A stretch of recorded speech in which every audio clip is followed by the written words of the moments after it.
Damos la bienvenida calurosamente a todos, a cada una de ustedes.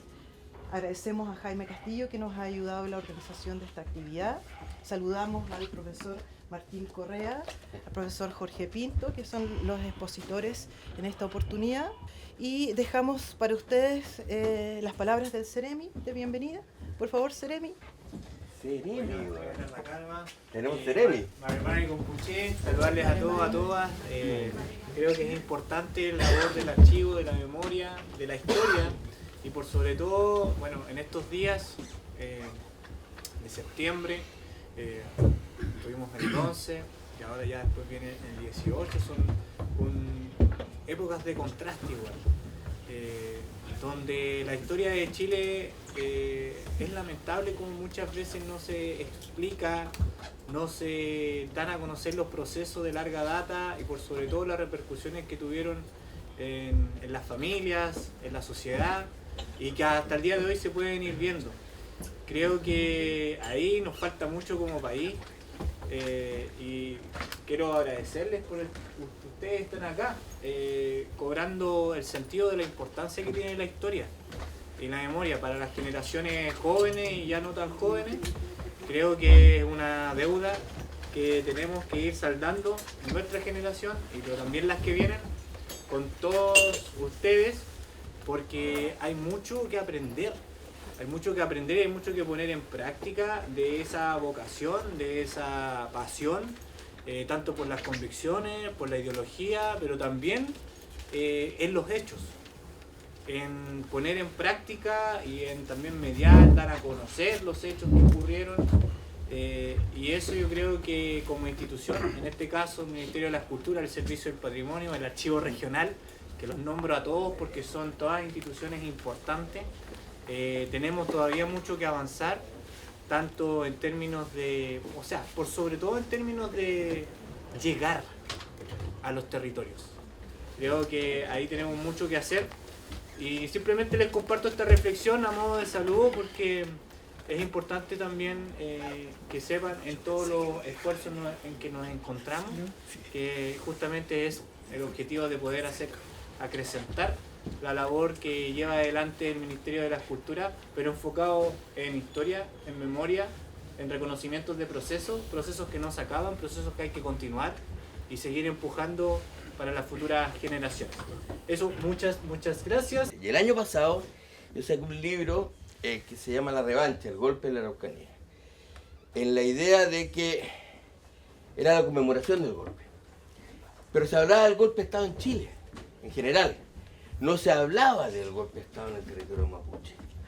Lo que pasó en Chile, lo que pasó en... Pero ¿qué pasó aquí? Y acá tuvo características especiales, especialmente virulentas, con carácter de racismo muy fuerte, con participación de los particulares, con los carabineros y con los militares, en la impunidad de la noche, en el campo.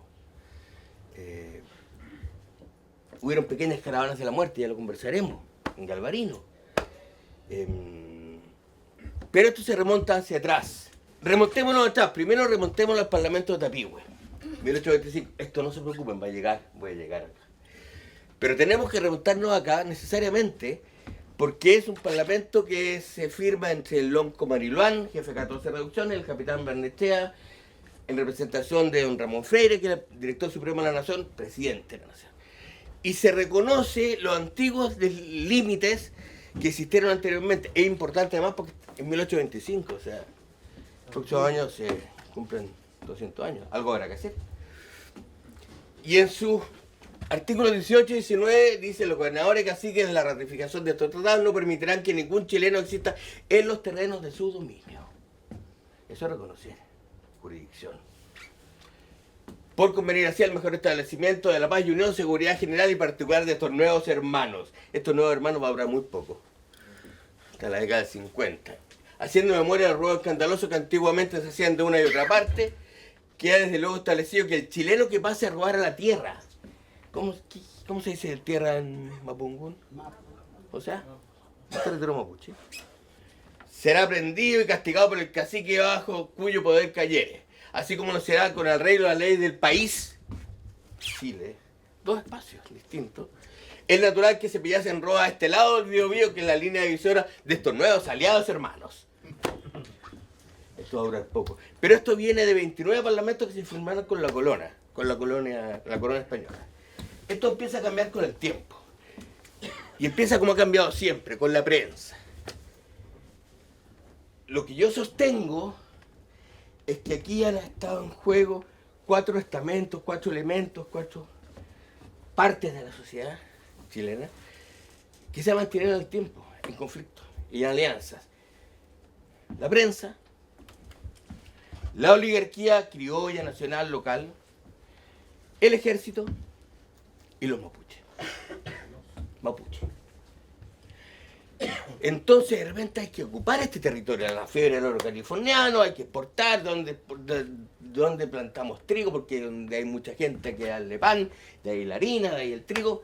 Hay un territorio amplio de estos nuevos aliados hermanos, se acabaron. Son los bárbaros de Arauco. El Mercurio, rey y señor. El primer propietario del Mercurio fue la familia Bunster, el rey del trigo. El del tren a Mayeco. Y dice, los bárbaros de Arauco han vuelto otra vez los indios a comenzar su depredación en los pueblos de la frontera. La provincia de Arauco es nuevamente amenazada por estos bárbaros y la inquietud y la alarma se han extendido por las poblaciones del sur. Esto puede ser leído en el noticiario de la televisión chilena hoy. No ha cambiado. Han dado su primer león habiendo sacrificado familias enteras de Inva. Desde muchos años se viene hablando sobre la reducción de los indígenas, sobre la necesidad de que la República tome posesión de esas importantes y ricas campiñas que encierran su riqueza, su porvenir, y que hasta ahora solo han encerrado elementos de discordia, peligros y el secreto de males irreparables y trascendentales. Esa tierra nos pertenece, es res nullius, es de nadie. Se acabó el Parlamento Tapigüe. Y un tratado, un parlamento que no es derogado, en rigor sigue estando vigente. Alarma en Arauco, grande ha sido la alarma, en estos últimos días se ha esparcido los círculos de la sociedad a causa de haberse corrido el rumor de una gran invasión en salvajes araucanos. ¿Y qué se hace con esto? Con esto se llama el ejército. ¿Para qué? Para que la tierra sea expropiada, fiscalizada y colonizada. Cosa que ocurre, para ser cortita, en el proceso de pacificación que es la ocupación militar de Gualmapu. Así es simple. Y este es un plano 1870, plano de Arauco al día con la designación de la antigua y nueva línea de frontera contra los indios. Es un plano oficial del Estado chileno, del ejército chileno. Y se nombra con él Saavedra, intendente de la provincia, comandante en jefe del ejército de operaciones sobre el territorio araucano. Una persona que es comandante en jefe e intendente, poder militar y poder político, es un estado de sitio. Es una dictadura. Un estado de sitio. Y se avanza la frontera, se va avanzando la frontera, se va avanzando la frontera, se va avanzando. Primero el Biobío, después el Mayeco, ahí está la línea del Mayeco, Lorenco, Perasco, Huequén, Angol, Coyipullo, Los Sauces. Y a medida que va avanzando el ejército, detrásito viene el ejército con... se corre la idea que como que eran, no sé, 10 milicos locos, como el Faro, pues. Un ejército en forma. De Angol parten 800 hombres. Bajan a Los Sauces y se empiezan a ingresar hasta llegar a la línea del Mayeco el año 1870, donde se encuentran con el loco Quilapán, hijo de Mañil, hermano de Puleo Coñomil, los Huenteches, los arribanos, poderosos y buenos para la pelea. Y van avanzando, y a medida que van avanzando, detrásito viene un personaje que, como muchos de estos, tiene un pueblo. Teodoro Schmidt, Puerto Varas, Puerto Montt, Puerto Saavedra, todos tienen pueblo. Y Teodoro Schmidt también. Y va hijuelando el territorio en hijuelas de 500 hectáreas, que se van rematando en la Junta de Almoneda, de Santiago del Paraíso, lejos del territorio. Y a medida que se va avanzando la frontera, se van formando fuertes. ¿Y dónde se forman estos fuertes? En los lugares más poblados, en los llanos. Lugares estratégicos, y es el origen de las actuales ciudades de Temuco. Temuco, Victoria, Lautaro, Coyipulli, Purén, Lumaco, Traiguén, todos fuertes. Por tanto, yo pienso que el origen de la presencia chilena en Gualmapu es violento. es con Fuertes. Es con Fuertes. Ahí se origina. Vamos a ir avanzando para no... Y viene el proceso de reducción. Y viene el proceso, son los títulos de merced. Merced en el español antiguo es un regalo, no un reconocimiento de la posesión con ánimo señor y dueño por el tiempo que la ley exige como el dominio. Es un regalo. Yo estudié 2 años de Derecho, ahí me sale mi abogado que tengo.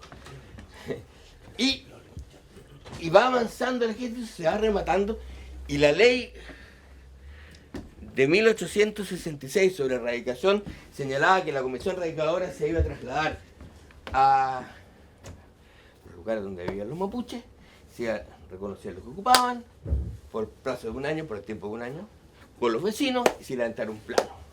Y eso se le adjudicaba en merced. Lo demás se declaraba baldío, sobrante fiscal. El hecho es que los remates empiezan en 1868.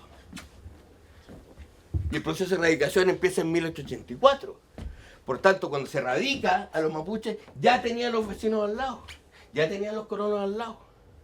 Es lo que era un proyecto país, como se llama ahora. No se reconoció lo que efectivamente ocupaban, se reconoció lo que sobró del proceso de remates. Estos Mayeco Cautín, en Arauco, Alto Biobío, Valdivia, Osorno, Chiloé, es a través de compra, acción y derechos notariales, es otro el tema. Aquí fueron remates. Y se le entregan los sobrantes. Por eso se llaman reservas. Porque es lo que el Estado reserva para los mapuches una vez que le entrega a todos los demás. Por eso se llaman reservas. Finalmente se entregan 510.000 hectáreas, 80.000 personas. El censo de 1907 ya hablaba de que habían, ahí está el número, 110.000. O sea, 30.000 ya quedaron sin arranco. O sea, pero igual habían 110.000. Y de esos 110.000 solamente se radican 80.000. Ese % era efectivamente ocupado. Por tanto, se reduce el territorio, se les obliga a la fuerza a ser agricultor. Ya no puedes tener animales grandes, ni el aycuyín. Ni el aycuyín. Ahora cuando uno hace el asado, ¿tenés cuyín? O sea, una vaca. Ni el aycuyín, no tengo plata. Los animales grandes, la moneda de cambio. Ya no puedes tener cuando tienes 6 hectáreas, cuando tienes 5 hijos, cuando la tierra va creciendo. Y ahí está la memoria de las tierras antiguas, el conflicto de siempre. Ahí se reduce el territorio y ahí se produce el conflicto que tiene pie hoy día. Las forestales pueden tener títulos legales, pero derivan de un proceso de usurpación legal. El papel da para todo. Y no permite la supervivencia material, sí la cultural. De alguna manera el título merced igual son un refugio. La memoria continúa ahí. Y la memoria de las tierras antiguas continúa ahí. Entre 1919 logran el proceso de división y entre 1929 y 1972 se pierden alrededor de 100.000 hectáreas más. De las 500.000, 100.000 más. Arrendamiento de 99 años, corrida de cerco, engaños, notariales, porque los notarios también son parte de la familia de los colonos. Y así y quedan 400.000 hectáreas. Hasta que llegamos, ahí está lo que dije yo recién, hasta que llegamos al proceso de reforma agraria. Pero hay un problema aquí, porque de repente pasa esto. La tierra para el que la trabaja, el lema de la reforma agraria, y los peñas, nosotros no estamos trabajando la tierra, porque nos echaron de la tierra, la están trabajando los inquilinos. No, la tierra para los dueños antiguos. Finalmente se apropian 137 fondos, 130.000 hectáreas. Mucho. Con Allende, con Frey, 25.000 más. Y además está la Comisión de Restitución de Tierras Usurpadas. Esto es importante, me estoy demorando mucho, pero no importa. Porque cada vez que, a partir de que se acabó la dictadura y llegó la alegría, cada vez que ahora hay una comisión. Estuvo la Comisión de Verdad y Nuevo Trato. Verdad histórica y nuevo trato. Algunos le dicen verdad histérica y nuevo teatro. Porque terminó hablando de los títulos de merced. Esa es la tierra que se va a devolver. El pacto, el reconocer, los mesas de diálogos comunales de Frey, siempre todos terminan con las tierras que hay que devolver son los títulos de merced. Y los peñas, las tierras antiguas. Aquellas que nos quitaron. Legalmente. En la parte fue legal. Pero había voluntad política. Y hay una cosa que yo les quería mostrar un rato, porque después que está terminando esta conversación entre Frei, entre Allende y Chonchol, y, oigan, Jack, ¿entendió? Sí.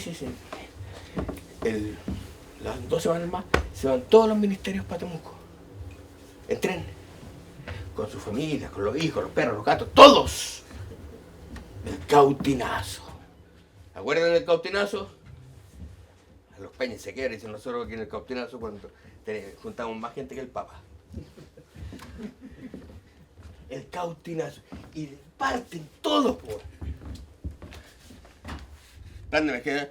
Ministro de Agricultura, ODENA, CORA, INDAP, SAC, Instituto de Capacidad y CIRA, Instituto de Investigación Agropecuaria, la COREF, que es previa a la CONAF, los Ministerios de Economía, Obras Públicas, Transporte, Hacienda, Tierras, Colonización, Educación, Vivienda, Urbanismo, Interior, Salud.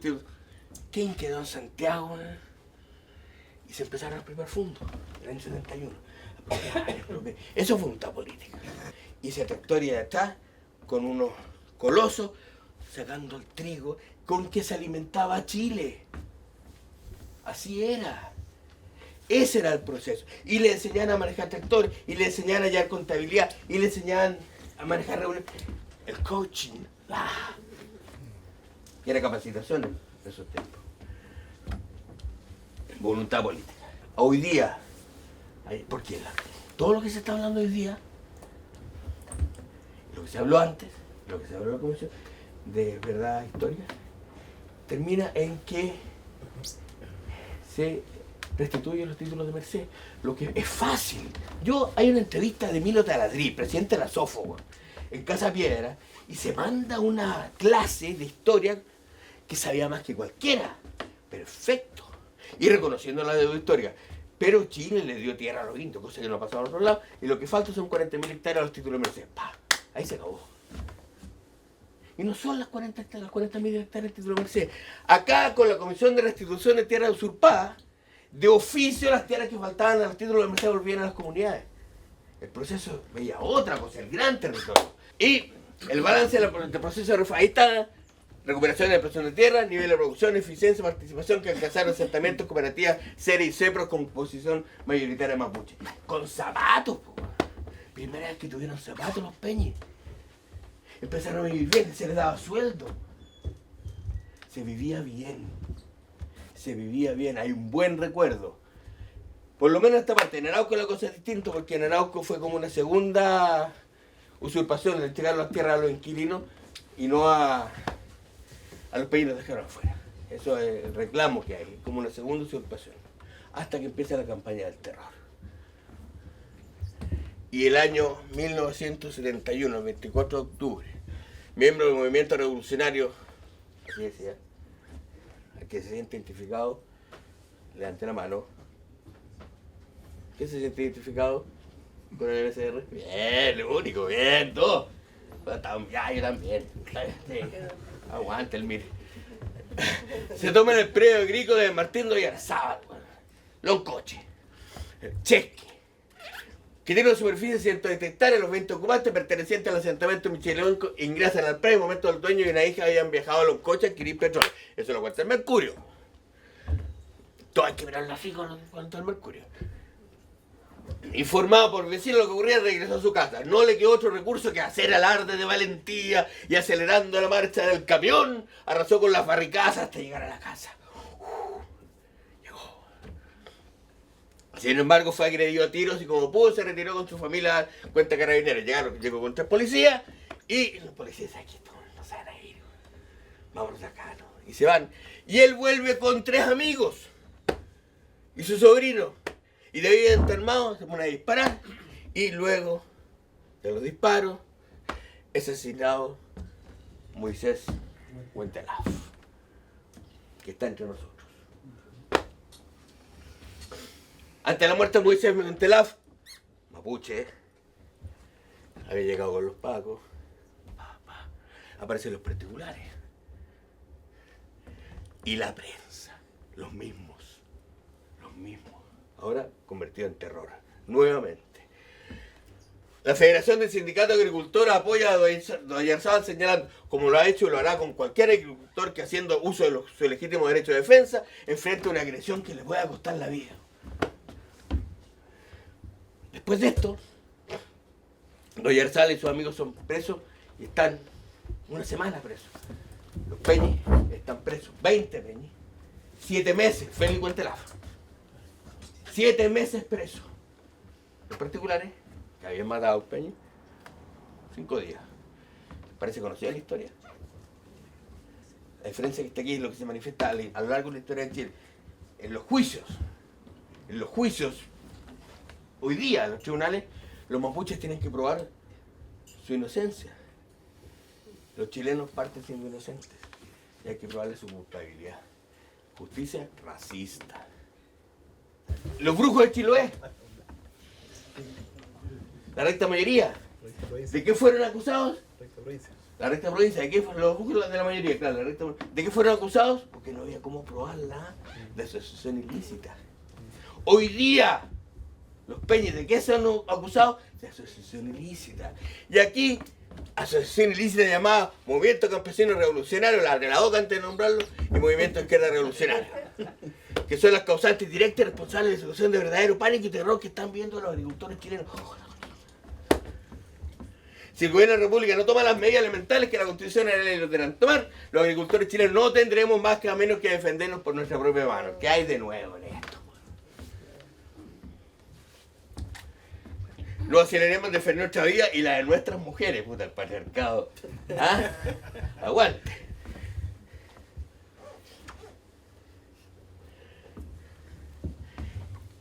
Y el MIR pidió, el MCR pidió hacer un funeral apoteósico. Y le dijeron, o sea que está jodida la cosa, ¿no? Los ambientes están medio caldeados. Y hacen un acto en el Teatro Municipal de Temuco, en homenaje a Huentelaf, el 1 de noviembre. Y Miguel Enríquez, cuya casa nos alberga, en concubinato con el Archivo General de la Alcaldía, una que se quedó sin pega. Miguel Enríquez, imagínense a Miguel Enríquez, el mismo que hablaba en el Caupolicán, pero acá, en el Teatro de Temuco, diciendo: Moisés Huentelaf, campesino, mapuche revolucionario. Él vino al acto. A los 24 años de edad, después de 3 años de militancia en el MIR, deja una compañera y 2 hijos. Tenía tierra, la había conquistado poco tiempo antes, pero había dedicado su vida a luchar por conquistar la tierra para todos los trabajadores y a combatir los terratenientes. Vamos a leer entero el discurso, Miguel, porque nos convoca. Moisés Huentelaf, héroe de la lucha de los campesinos. El mejor homenaje que podemos rendirle es, a partir de su muerte, explicar a los campesinos y al pueblo que ocurre hoy en Chile. ¿En qué consiste este proceso lleno de avances y retrocesos? Lo haremos no eligiéndonos en jueces, no como observadores ajenos al proceso, sino como partes de él, comprometidos como estamos en su resultado y destino. ¿Y? Bien.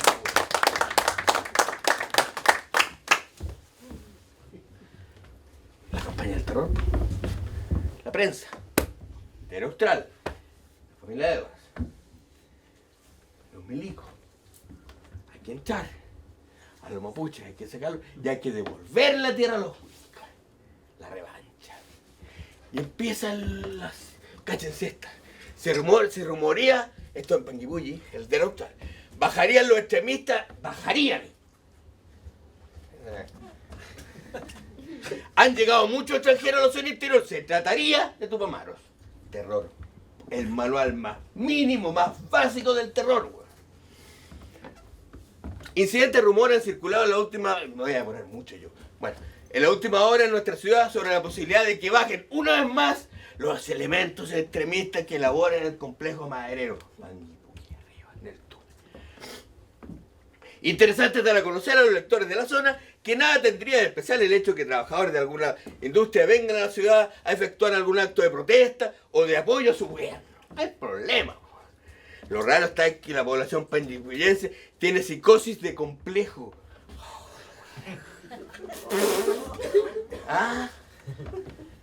sórdido. Como se ha dado en llamar últimamente, se ha atado.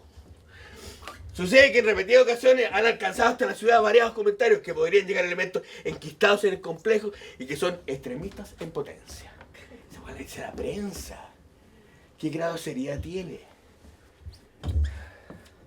Si la pantalla no fuera mía, la tierra. Sin duda, dicen los habitantes de Panguipulli, que hay gente sin espíritu altruista. La prensa, mierda.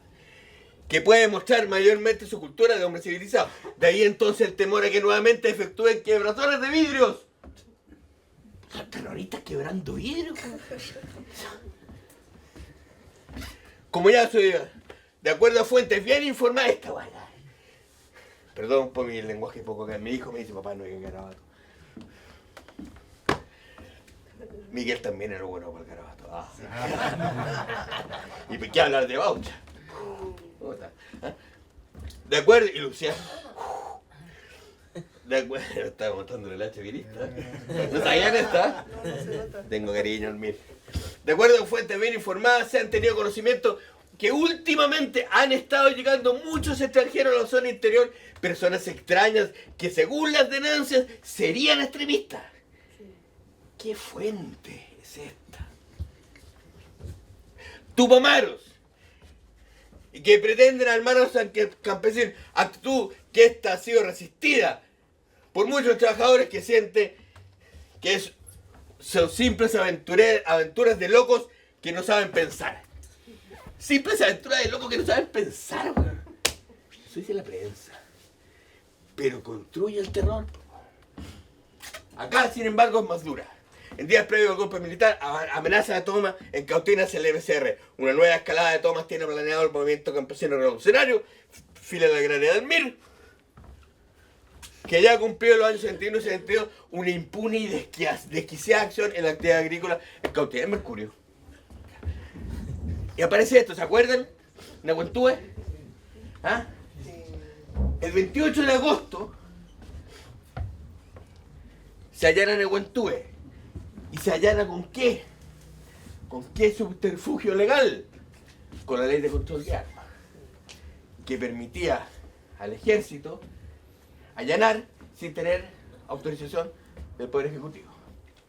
Y allana Nehuentúe, fábrica de granadas y bombas, armas, dinamita, elementos explosivos. Decían que tenían unos tanques antiaéreos. El domingo 2 de septiembre. Y ahí se quedó el ejército. El golpe llegó a Gualmapu antes que el resto de Chile.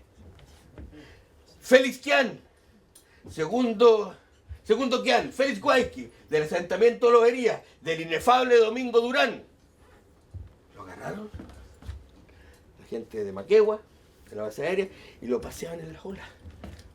De toda la familia. Esto me lo contaron los hijos. Para que lo viera la comunidad, sembrando el terror. Después no hay muestras de todo lo que había, weón. 5 escopetas matagatos, weón.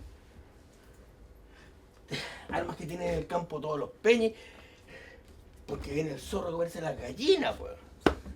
Así era.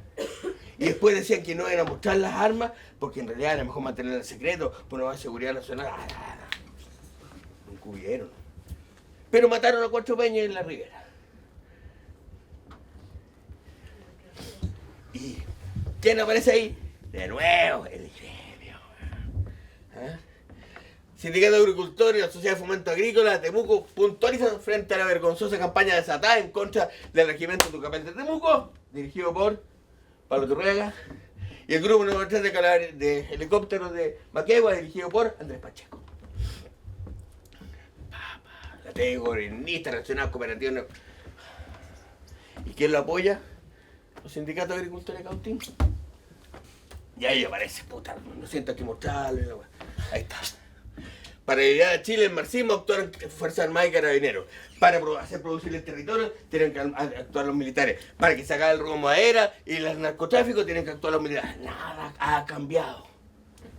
Las Fuerzas Armadas mantienen el control del orden público. Los elementos extremistas que han provocado la crisis obligaron a las Fuerzas Armadas a intervenir para establecer el orden legal. Se encuentra absolutamente controlado. Puta, había empezado recién y están todos controlados. Ya había una escuela de guerrilla, estaba la cagada. Y están todos controlados en media hora. Se actuará coercitivamente contra elementos extremistas que perturben con toda la fuerza que requiera hasta su total destrucción. Hernán Ramírez Ramírez, que murió, se fue a Italia y lo cargaron allá por la caravana de la muerte. ¿Y qué es el autor, el jefe de Montefaria? Yo, espera, voy a volver un poco para atrás porque quiero hablar de qué pasó con el territorio mapuche. En Galvarino hubo una caravana de la muerte, ¿cierto? Aquí, 5 peñas matan en la noche en Mañuco, Huircaleo, las tierras José Millalén. 5 peñas matan en la noche. Y van una tropa de milicos, de Paco, con 2 milicos que tenían que acompañarlos porque los pacos eran curados. Y matan a Julio Ñirbil Payado, de 16 años, y obligan a su abuela a hacer una fosa y enterrarlo. O si no, mañana vamos a venir, le vamos a rocer y lo vamos a quemar. Matan a un viejo de 87 años que le había vendido un saco de carbón y un chancho a la comisaría para no pagarle. Todo esto ha salido a partir del año 2000 con el trabajo del fiscal Álvaro Mesa, el juez, que tiene muchos presos. Pero antes no salían. ¿Por qué? Porque hice una comisión. Harto de este trabajo que hice, salió de la comisión Rettig. ¿Y cómo se llamaba la comisión Rettig? De verdad y reconciliación. O sea, de verdad, digamos qué pasó. ¿A quién se lo hicieron? Pero no digamos quién. Porque reconciliación. No aparece ninguno. La verdad media. Ninguno. Pero sí el juez Mesa los ha sacado. Y tiene muchos presos. Aguante, Mesa. Así le ha ido. Mataron a 5 peñas. A Pedro Millalén en Lautaro. En la impunidad de la noche. Del campo, weón. Civil, De esto no se sabía. A Pedro Millalén, los hermanos Furcae.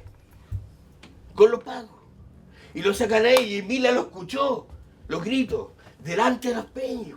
Que se escuche. A los peños que sacaron de sus casas. Los mataban a 100 metros. Que escuchen. A familias enteras le encerraban para que que se escuche. Sembrar el terror. Se comunica a la ciudad que la patrulla tiene orden de capturar a todos los elementos sospechosos de ser extremistas marxistas. Como la característica tradicional, aquí hay varios. La característica tradicional lo ha presentado con barba y pelo largo, así como el uso de indumentaria sucia y mal presentada. Hay varios que no quiero mirar, weón. Se roga a los ciudadanos y juventud no comprometida a cuidar estos aspectos personales a fin de no ser apresados a como dicen con dichos delincuentes. Panguipulli. Abajo un barba y melena. En la plaza. Con ese tijera de caballo. Para cortar la tusa. Ahí. Campaña de limpieza de la ciudad. La ciudad misma está en plena campaña de limpieza, siendo grata para la vista de todos. Delante. Fidel Castro empujó al suicidio de Salvador Allende. Se nos sabían. Yo tampoco. Oficializan disolución del Congreso. Entre 3 y 5 años habrá elecciones. Van a entregar el poder al tiro. Wincha. Éstalo. Y el 13 de septiembre, controlar la escuela de guerrilla. Todas. ¿Se acuerdan que está pelúa la cosa? Está lleno de guerrilleros, lleno de escuela de guerrilla. Están todos armados. Hay fábricas de bombas, hay arsenales. Pero el 13 de septiembre ya están todos controlados. Y el sábado inglés. El comercio, la industria, la banca, las oficinas fiscales particulares como funcionar con total normalidad. Intenso comercio se vivió en las calles céntricas de la ciudad. ¿Se acuerdan que había desabastecimiento? Intenso comercio. Es bueno ver esta, es bueno ver esta prensa. Así fue. Y fusilaban Valdivia al comandante Pepe. Puse esto porque es de una repugnancia total. Sergio Arellano Stark llega con los caravanas de la muerte a Valdivia y se tenía que ir rápido. Dice, oye, pero hay que antes de irme, puta, matemos al comandante Pepe, hagamos un consejo de guerra expresa. Porque quería verlo morir. Sergio Arellano Stark fue procesado por su participación como uno de los jefes del grupo terrorista Fuerte de Altamado que en la madrugada del 12 de septiembre pasado asaltó y atacó alevosamente al retén de carabineros de Neltume. Yo no soy cristiano, ni católico, ni nada, no le creo, no me gustan los curas. Pero el cura párroco de los Pacos de allá decía que no se disparó un balazo. Un balazo. Y eso está en los informes judiciales, en las sentencias judiciales. No se disparó un balazo. Mentira todo. Y la matanza en el Tume, y la matanza en Chihuahua. Entonces, ¿qué hacemos? Puta, ya, listo, los tenemos a todos controlados. Estamos matados, compañeros. Pasa nomás. ¡Pueblo! Ya nadie grita, weón. ¡Conciencia! ¡Fusil! ¡Mil! ¡Una vez más! ¡Pueblo!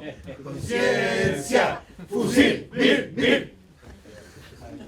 Juventud que lucha, revéndese el camino. Miguel es el ejemplo, vencer nuestro destino. JRM, trabajadores al pueblo. No, ya no caí con el... ¿Y qué hacemos? Tenemos todo claro. Tenemos controlado. Oye, y las tierras, los latifundistas dijeron, puta, ya estamos listos para recuperar las tierras. Pues. Entonces se crea el Comité Ejecutivo Agrario. El Comité Ejecutivo Agrario funcionaba de la siguiente forma. En el regimiento Tucapel. No, fueron asesinados. Y tú ibas, en el plazo de 10 días, te contestaban. Entonces cuando había sido tomado a la fuerza, iba a estar con el tribunal dueño del fondo. Y se le volvía al fondo. José Ernesto Miñaleno Tarola era el cargado agrícola. Se trabajaba bien. Lo torturaron a más no poder, güey. A más no poder, güey. Y no contaba. No contaba. Hay una cosa ahí como de dignidad, miedo de que sus hijos escuchen lo que le hicieron para que el odio que tienen no crezca más de lo que ya tienen. Y estábamos, me acuerdo, trabajando en el libro de reforma agraria y Peña y Cuente.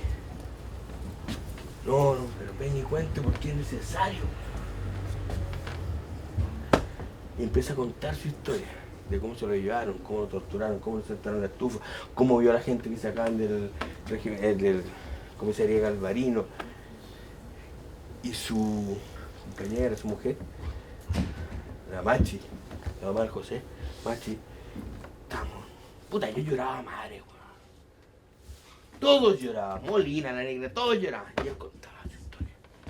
Y de repente la Machi es así, y le cae una gota, pues no miento, así. Contó su historia. Nos contó la historia para que quedara para sus hijos y los hijos de sus hijos y de nuestros hijos. Finalmente, este golpe militar, parte importante de este recuperado por Mapuche, fueron devueltos sus dueños particulares, la pérdida de las mejores realizadas. Esto no va a que me importa. A los partidos políticos, a las organizaciones, le han devuelto autos, imprenta, bienes. A los mapuches le han devuelto algún galpón, alguna vez, le llevaron todos los tractores, se llevaron todo. ¿Algo le han devuelto? ¿Eso no es parte de la deuda histórica? Los predios que no fueron restituidos se parcelaron, de los cuales menos del 50% fueron entregados a Mapuche. Ejecuciones de desapariciones, tortura, encarcelamiento. Y como dice la Comisión Rettig, acá se mató por matar. Eso.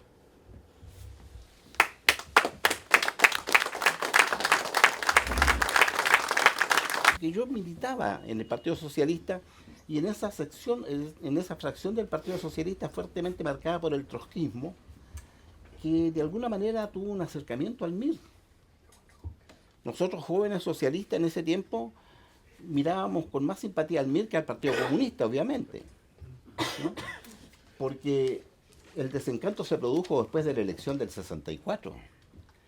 Cuando Allende pierde, el año 58 Allende tuvo a 50.000 votos, que fueron los votos que sacó el cura de Catapilco. Si no hubiera sido por el cura de Catapilco, Allende habría sido presidente el año 58. Yo tuve la oportunidad de conversar con el cura de Catapilco, con Antonio Zamorano. Lo fuimos a conversar con él. Y yo lo que les digo es lo que efectivamente dijo el cura de Catapilco. Oiga, a mí me pagan todo. Paseo por todo Chile. Me sostienen y me mantienen. Mi única finalidad es sacar 50.000 votos. Con 50.000 votos me dicen que yo ya me voy tranquilo para la casa. Que fueron los votos que le faltaron a Allende. Pero el 64 fue una masacre. La que dio Frei. Fue impresionante. Impresionante. Aquí en Temuco, la democracia cristiana no sacó más candidatos, perdón, no sacó más senadores porque no llevaba más candidatos en la lista. Lavandero arrastró. Don Ricardo Ferrando llegó al Senado y llegó a ser vicepresidente del Senado con creo que 350 votos o 400 votos. Porque la votación de Lavandero, ¿no?, fue impactante. Frei arrasó en realidad en esa elección. Entonces eso provocó una decisión en la izquierda chilena. La democracia cristiana prontamente se dividió, aparece el MIR y aparece la alternativa de alcanzar el poder por la vía violenta. Claro, el año 67 muere el Che Guevara, 67 parece que murió el Che Guevara, ¿no? En octubre del año 67 muere el Che Guevara. La carta de despedida del Che nos impactó a todos. El diario del Che se publicó un poco después, pero los personajes que participaron en la guerrilla del Che fue muy particular, ¿eh? Porque lo que hace el Che Guevara en el sur de Santa Cruz, ¿no?, fue preparar a un grupo para dirigirse a Argentina. Porque el Che Guevara tenía el proyecto de iniciar el proceso revolucionario en el Cono Sur en el norte de Argentina, fundamentalmente donde operaban los montoneros. Además, el Che Guevara era argentino. Entonces no podía encabezar una revolución en Bolivia siendo argentino. Y el Che Guevara yo creo que cometió una serie de errores. No lo digo yo, lo dice Rodríguez Ostra en realidad. En primer lugar, reclutó en la tropa para su guerrilla, ¿no? Reclutó gente que venía de la sierra. Bueno, la idea del Che Guevara era desde allí dirigirse a Argentina. Pero para nosotros fue el personaje épico. Fue el personaje que inspiró de alguna manera las acciones que vamos a desarrollar más adelante. Pensando que la posibilidad de llegar al poder por la vía electoral era inalcanzable. Era inviable. Y entonces empezamos a pensar en los movimientos que se organizan, asumiendo que la guerrilla puede ser una alternativa, pero no solo en Chile. Estaba, en Colombia el cura Camilo Enrique, el cura Camilo Torres. En el Perú Hugo Blanco. Había un movimiento generalizado en toda América Latina, ¿no? Los montoneros en Argentina. En Brasil estaba Marighella, ¿no? Marighella en Brasil. Y en Chile el MIR. Ahora, en ese momento también se empiezan a desarrollar otra serie de procesos que son muy interesantes y que conviene conocer. La reforma agraria. La reforma agraria, compañeros y compañeras, fue impulsada por Estados Unidos. Es cierto que la reforma agraria tenía un contenido social, pero el problema del campesinado en América Latina era que el campesinado no podía integrarse al sistema capitalista y a la sociedad de consumo que requería Estados Unidos para recuperar el país después de la Segunda Guerra Mundial. La Guerra Fría fue una invención de Rusia y Estados Unidos para establecer dos bloques en los cuales ninguno podía intervenir en el otro. Cuba fue una excepción. Y en el otro lado de la cortina de hierro, Hungría y Checoslovaquia. Los tanques que llegaron a Praga. Entonces la Guerra Fría de alguna manera fue una amenaza de una tercera guerra mundial que no existía, porque había un pacto de no intervención en sus respectivas áreas. Cuba rompió eso. Y por lo tanto, Estados Unidos no podía permitir que eso siguiera ocurriendo. Y la reforma agraria, eso lo dijo Martín, ¿no? La reforma agraria apunta a contener esta especie de presión que hay, que podría convertirse en un reventón social y en una revolución. Pero por otra parte, y esto es muy importante que hay que decirlo, La reforma agraria fue para incorporar al campesinado a la sociedad de consumo. Yo estoy haciendo un trabajo en este momento en donde estoy midiendo lo que pasaba con el campo aquí en la región de la Araucanía, en la provincia de Cautín concretamente. Aquí existían dos formas de trabajo en la propiedad agrícola, el peonaje y el inquilinaje. El inquilino es el arrendatario. ¿Cuánto ganaba un peón? Ganaba 42 pesos mensuales. Con eso no tenía ninguna capacidad de consumo, salvo los elementos básicos para sobrevivir. Y el inquilino ganaba en dinero el 25% de esos 42 pesos. Entonces no tenía capacidad de consumo.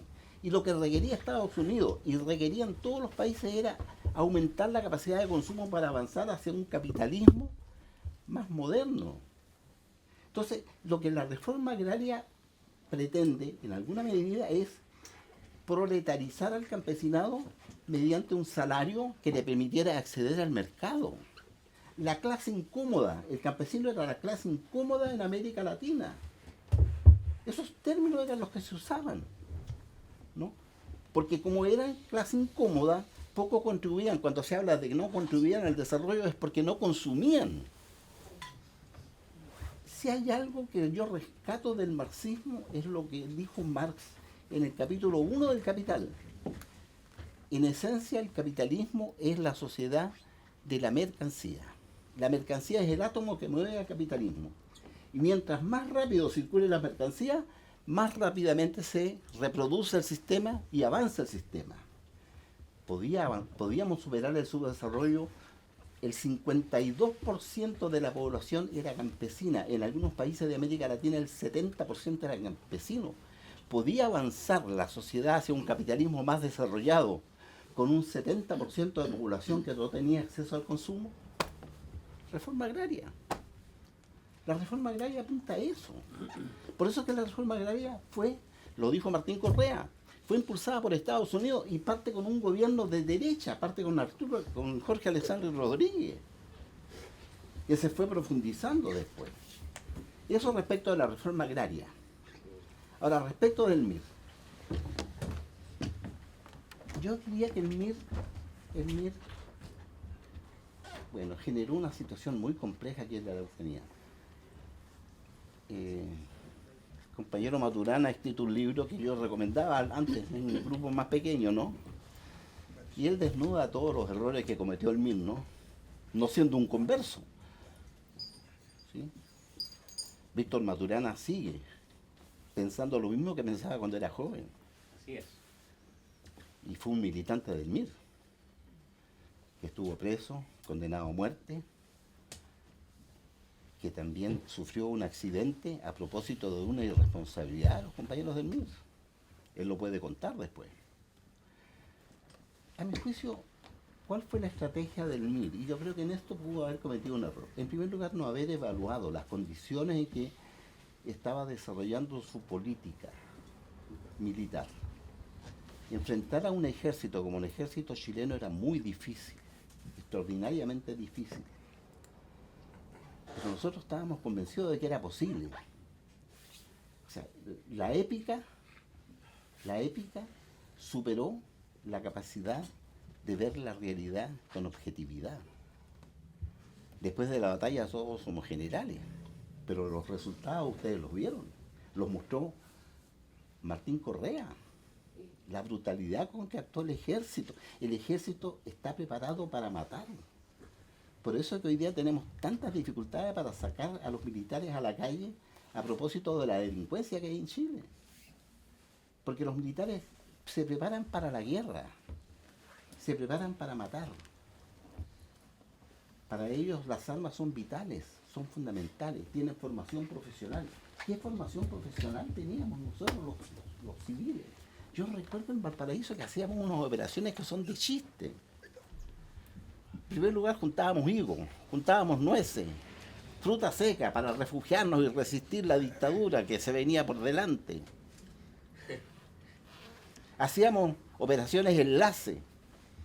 Nos juntábamos, yo militaba en un núcleo del Partido Socialista, nos juntábamos los 10 compañeros o 15 compañeros del núcleo, ¿no? Y salíamos a las calles de Valparaíso y teníamos que hacer contacto, como que no nos conocíamos, etcétera, etcétera, ¿no? Parecía un juego. Así nos preparamos para enfrentar el golpe de Estado. Y aquí en la Araucanía, ustedes me corrigen si me equivoco, ¿eh? Yo creo que el MIR no entendió las verdaderas demandas del pueblo mapuche. Porque el pueblo mapuche no quería la revolución necesariamente. El pueblo mapuche lo que quería era recuperar las tierras que perdió, recuperar sus tradiciones, recuperar su cultura, porque el pueblo mapuche fue avasallado. Lo que los chilenos sufrieron después del golpe lo sufrió el pueblo mapuche desde el año 1881, antes, desde el año 1860 más o menos, cuando el Estado manda el ejército aquí. Animales de rapiña, así los trató el Estado chileno.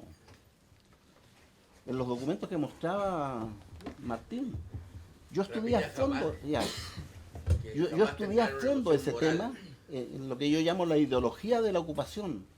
Animales de rapiña, hordas de salvajes a los que hay que asesinar, hay que matar. No fue una política solo genocida, fue una política genocida, la del Estado chileno. Lo denunció el propio Cornelio Saavedra, una guerra a sangre y fuego. Y Cornelio Saavedra se pregunta, ¿podrá acaso el Estado chileno lograr una obediencia durable del pueblo mapuche si así lo estamos tratando? Y desde el año 81 el pueblo mapuche ha resistido eso a lo largo de todo el siglo XX. Hay una serie de episodios que lamentablemente no se conocen. Por ejemplo, la matanza de Suto, las denuncias que se hicieron en el Tragún de Coscós, más tarde cuando se les habló de trasladarlo a la cordillera en Nahuelbuta porque eran un cordón suicida, que agotaba a Temuco, que impedía el progreso de Temuco, esto en pleno siglo XX. Es cierto que también el movimiento mapuche escogió otra opción, que fue la de negociar políticamente. O sea, convivieron esas dos. Pero la lucha del pueblo mapuche fue durante todo el siglo XX. ¿Cuál fue la estrategia del MIR? Ustedes me van a corregir si me equivoco, ¿no? La revolución la encabezan los obreros. En la retaguardia de los obreros están los campesinos. Y en la retaguardia de los campesinos está el pueblo mapuche. O sea, el pueblo mapuche renuncia a su lucha secular para transformarse en la retaguardia de un movimiento que busca instalar aquí una república distinta a la que teníamos. Martín leía la declaración de ¿cómo se llama? De Enrique, Miguel Enrique, ¿no? Yo la tengo completa acá, ¿no? Yo no quería aburrirlo. Claro, yo la tengo aquí completa, ¿no? Leámosla. Dice, ¿no? A nombre de la Dirección Nacional del MIR, hemos venido a rendir un homenaje a Moisés Huentelef, campesino mapuche, revolucionario y militante de nuestro movimiento. O sea, Huentelaf, movimiento mapuche, vinculado al MIR. O sea, más que mapuche, MIR. Y tú gritabas, no, MIR. Asesinado por los momios latifundistas el viernes 22 de octubre en el Fundo Chesky. ¿Qué edad tenía? ¿Tenía unos 22 años? 23. ¿Mm? 23 cuando fue asesinado, claro. Moisés. ¿No? Como ocurre a lo largo de todo el campo chileno, campesinos pobres sin tierra. Campesinos pobres sin tierra. Transforman al mapuche en un campesino pobre sin tierra. Campesinos pobres sin tierra, ¿no? Se organizan para conquistar ellos mismos lo que la ley les niega, la tierra. Ellos no están luchando por la tierra por lo que cree que está luchando el MIR, porque la tierra tiene un valor para el pueblo mapuche, un valor distinto, diferente. Tierra y territorio son distintos. Nosotros explotamos la tierra. El pueblo mapuche respeta el mapu, respeta su tierra, porque la tierra es la tierra de sus muertos. Yo recuerdo que en un documento que leí del siglo XIX, un lonco le dice a un general, le dice, te expulso porque pisas mi tierra. Yo entendía pisar mi tierra, pisar la tierra como un medio de producción, pero no es eso. La tierra es la tierra de los muertos, es la tierra sagrada. Tiene un valor distinto. Nosotros le damos a la tierra un valor propio de una sociedad capitalista en que la transformamos en productor de mercancías. Para el pueblo mapuche la tierra tiene otro sentido. Pero entonces había que leer también lo que declararon, porque yo tengo aquí la misma declaración, pero esta vez del Centro Mapuche y Hogar Mapuche a propósito de Chesky, a propósito de la muerte de Huenteler. Y ellos dicen, ¿no?, en virtud de los hechos, etcétera, etcétera, ¿no?, una enérgica protesta contra los latifundistas que asesinan mapuches, ya no asesinan campesinos. Ellos reconocen que están asesinando mapuches. Y al final dicen, por el camino del gran Lautaro. Es ahí la diferencia, ¿no? No sé si estaré en una visión correcta, pero yo creo que esa estrategia del MIR fue una estrategia que nuevamente invisibilizó al pueblo mapuche. Y respecto de eso tenemos que ser muy cuidadosos hoy día, tremendamente cuidadosos. Porque las demandas del pueblo mapuche no son necesariamente las demandas de los chilenos, son otras demandas, ¿no? Y entender el movimiento mapuche hay que entenderlo desde la perspectiva de que yo no soy mapuche, pero de alguna manera creo que me he mapuchizado aquí en la región de la Araucanía. Llevo 40 años trabajando acá, aunque viviendo hace poco, viviendo hace 2 o 3 años nada más. Antes yo vivía en el centro del país y viajaba todas las semanas a Temuco. Pero ahora que estoy viviendo acá y que estoy trabajando con una Lamien, con Isolde Reuque, me doy cuenta en realidad de muchas cosas que yo no había percibido, con claridad. Hemos cometido errores y yo creo que es bueno hacerse cargo de los errores que hemos cometido. Y yo creo que es la única manera de corregir, es la única manera de avanzar. Si yo volviera a ser joven hoy día, probablemente no estaría aquí y estaría con los compañeros que están por ahí metidos en el campo haciendo algunas cosas que son condenadas, o condenables por algunos, ¿no? Pero la verdad es que, claro, no tengo ni la juventud, no tengo ni la fuerza, ni la energía para hacerlo. Además también ahora tengo una experiencia que en ese tiempo cuando era joven no tenía. Porque nosotros aplaudíamos las gestiones del MIR y estábamos en esa dirección, a diferencia de los compañeros comunistas, que a lo mejor fueron un poco más sensatos. A lo mejor, no estoy seguro. Gracias, compañeros y compañeras. Muchas gracias.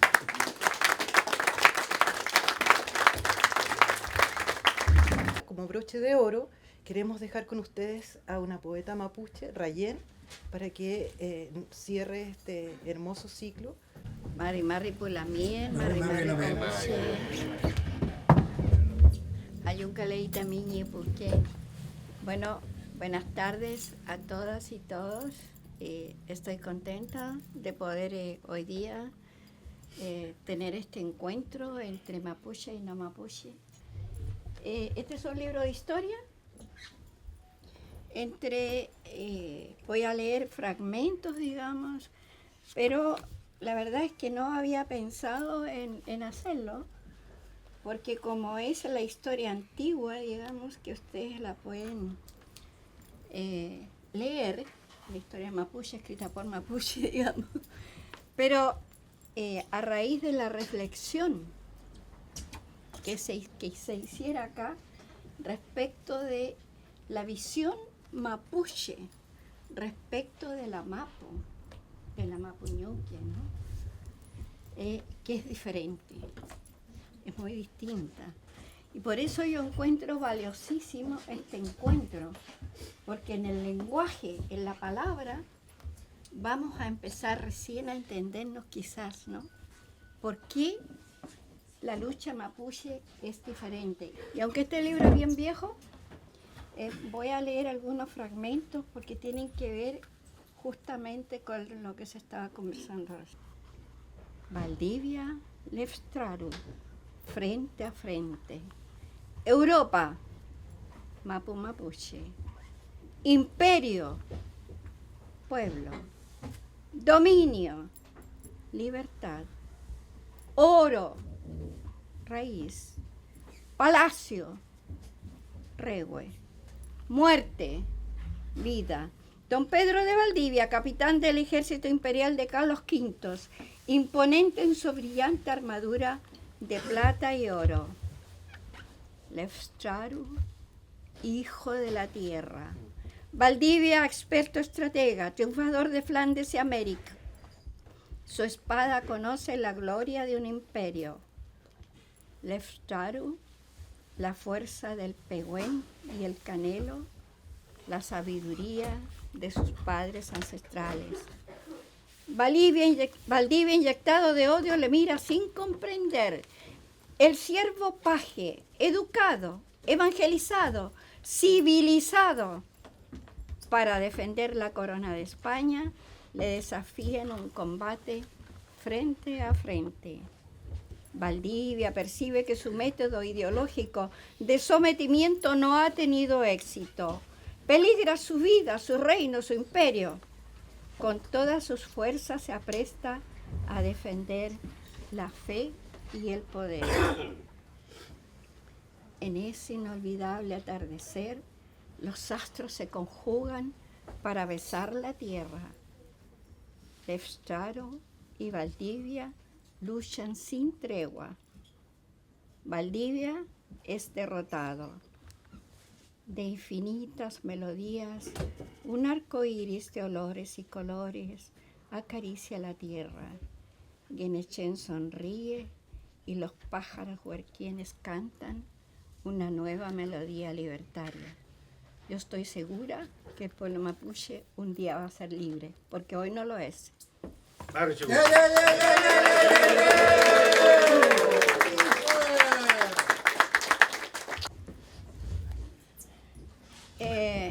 Yo he escrito varios libros.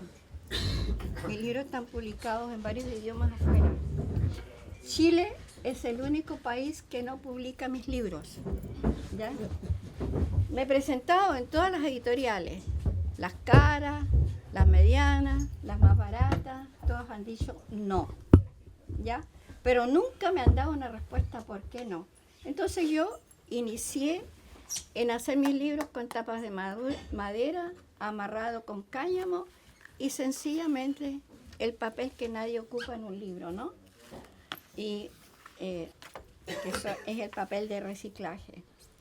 Ahora hay una editorial de estudiantes en Concepción y por primera vez, ¿ya?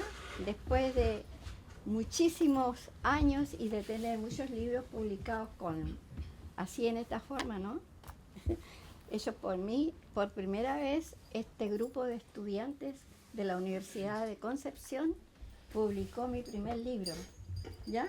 Así que estoy contenta.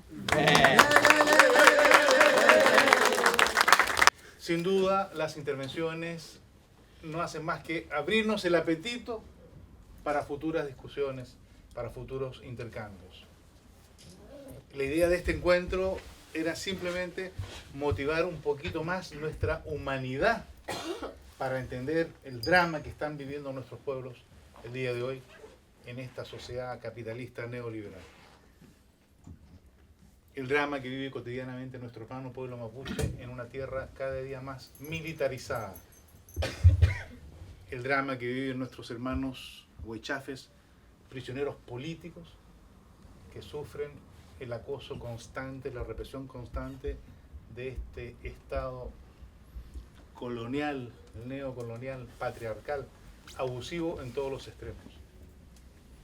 Entonces, a los hombres y mujeres de esta tierra, de buen corazón, de buen sentimiento, de amor a la humanidad, ¿qué rol nos compete después de ver esta breve pincelada histórica que nos ha dado Martín, esta breve reseña de lo que fue la política del MIR con todas sus críticas de parte del hermano Jorge, compañero Jorge? ¿Qué rol nos corresponde a nosotros para liberarnos, compañeras y compañeros, hermanos y hermanas? Esa era una pequeña reflexión que yo quería dejar en el aire pienso que, espero que podamos organizar otros conversatorios, quizás ahondando un poquito más en el quehacer nuestro.